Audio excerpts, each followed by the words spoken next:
Hi guys, today we're back with the shaky videos because Oatlon M10s are so large that I cannot use my regular desk and I'll have to make this video using my hands. Okay, so these are 60 kilograms each. They are coming in a wooden crate that altogether weighs something like 140 kilograms. So if you'll be ordering a pair, you need to be sure that you have a crowbar and that you have someone to help you with transporting the package. Having said that, they are about, I don't know, 120 centimeters tall, something like that. And we have one treble driver that has, I think, silk membrane. This is exactly the same driver, by the way, that's in Oatlon M3 and small Oatlon WZ501S. And then we have a Kevlar mid-range driver, pretty nice one. And we have two bus drivers, like that. On the bottom of the speaker, we have a stand, a plate. Never don't mind the dust, that's me. And there are two bass reflex ports firing downwards towards the plate here. The plate is piano black, and that's the piano black too. So basically, they are looking like B&W lookalikes. I've mounted small wheels underneath the speaker, so I'm able to move it. Not exactly freely, but I am able to move it around the house. The finish is very nice, though it's not impeccable. There are some places that could be better. Okay. This is natural vinyl, by the way. And yes, as for the knock sound, you'll see that it differs. You'll hear that it differs, and you'll see what's inside of the speaker. As you can see from the top, the speaker doesn't have two parallel surfaces, as this one is also angled. So that's good. It looks like they took all the best ideas from Barrows and Wilkins. So this is not a copy. This is not a copy, but they took all the best ideas. Yeah, the jumpers, these are not the factory jumpers. The factory jumpers are shitty. They are just two gold-plated pieces of metal. So I replaced them with something better. And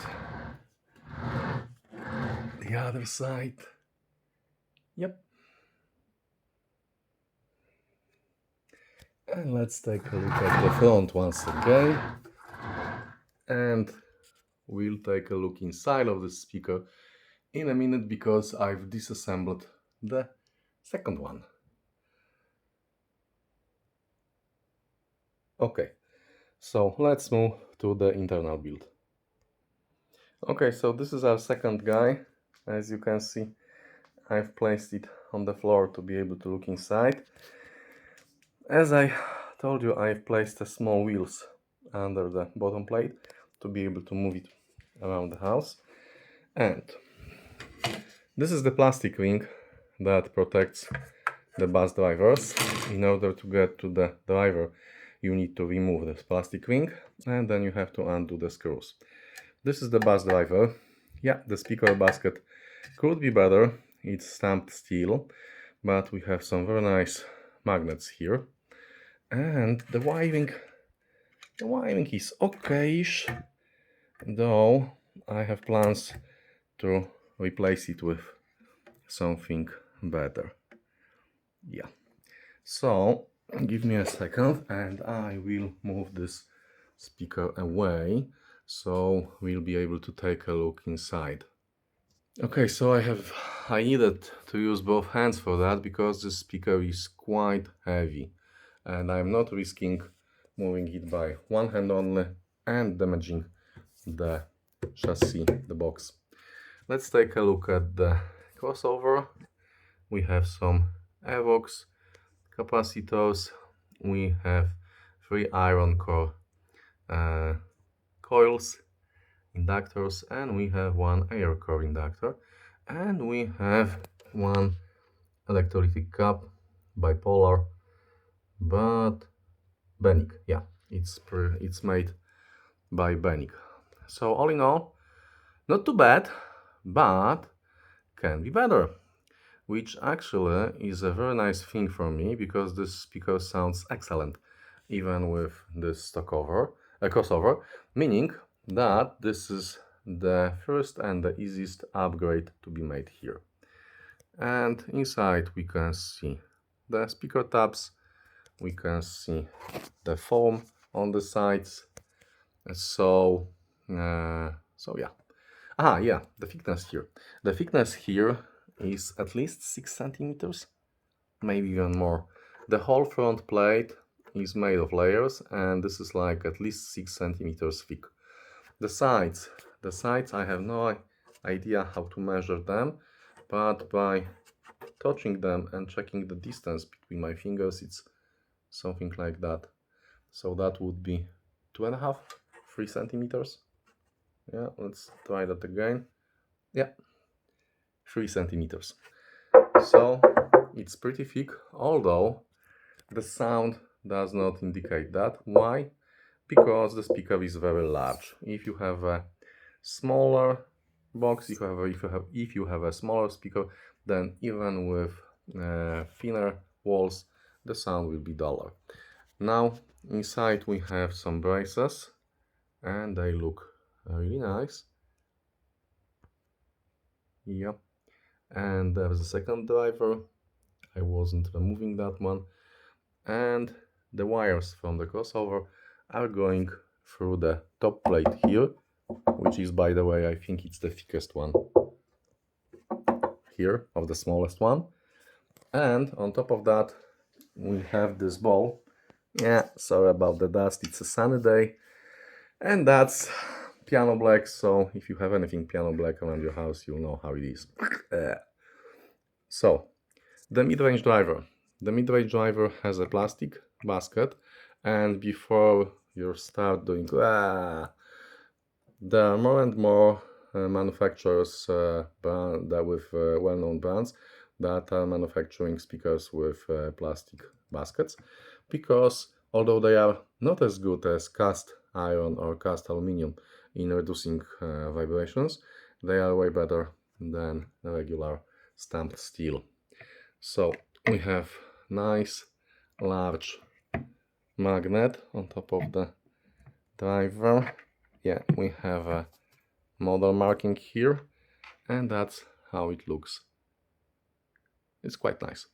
Inside we have some filling like that. I think I'll probably add something more. This doesn't sound and doesn't feel like a plastic. Moreover, it looks like some kind of component. I don't know, not a component, compound.